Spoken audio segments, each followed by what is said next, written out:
Welcome to the Fear and Greed Business News Afternoon Report for Monday, the 27th of May, 2024. I'm Sean Aylmer. Every afternoon, we've got the 5 stories that happened today that you need to know about. Story number 1, the S&P ASX 200 closed up nearly 1% today to 7,780 points, with about 3/4 of the stocks ending higher. The property companies led the way, with Goodman Group jumping at 2.3%. The telcos also did well. Telstra was also up 2.3%. Retailers performed strongly, while the energy stocks went backwards. Among the large caps, BHP, Commonwealth Bank, ANZ, Wesfarmers, Woolies, Coles, ResMed and Xero all jumped more than 1%. Fortescue Metals was the worst performer of the large caps, down 1%, while Woodside, Rio, Aristocrat Leisure and CSL all went backwards.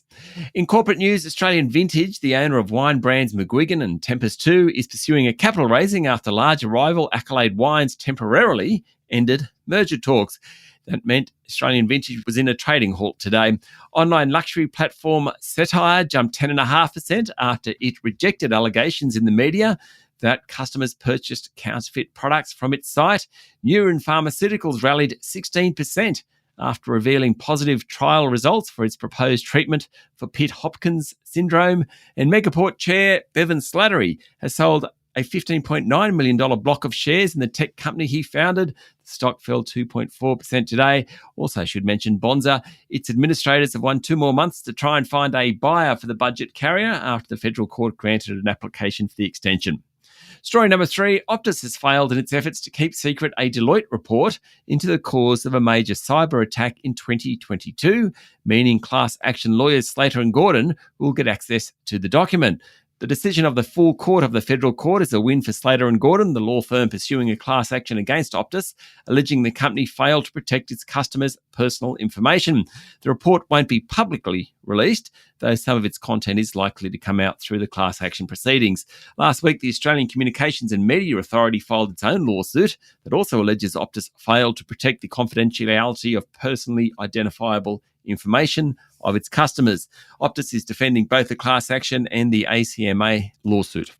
Story number 4, pathology group Healius will sell its Loomis imaging business, which analysts say could be worth $650 million. Healius wants to focus on its core pathology business. That is the second largest pathology business in the country, running 2,000 collection centres and 100 testing laboratories. The Loomis business provides x-rays, ultrasounds, MRI and CT scans, as well as mammograms. CEO Paul Anderson said after considering a range of options, a sale was agreed upon to reduce complexity in the company's operations. And story number 5, aid trucks from Egypt entered the Gaza Strip overnight under a new US brokered agreement to reopen a corridor for humanitarian relief.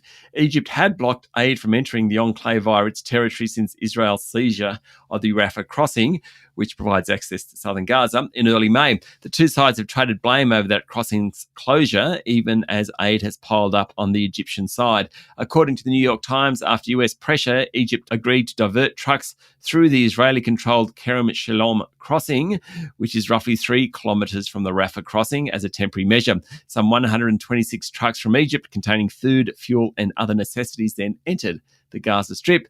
It comes as dozens of Palestinians are feared dead or wounded after Israeli strikes hit a camp for the displaced in northwestern Rafah. That's it for the afternoon report for Monday, the 27th of May, 2024. Michael Thompson and I will be back tomorrow morning with the Tuesday edition of Fear and Greed Business News. I'm Sean Aylmer. Enjoy your evening.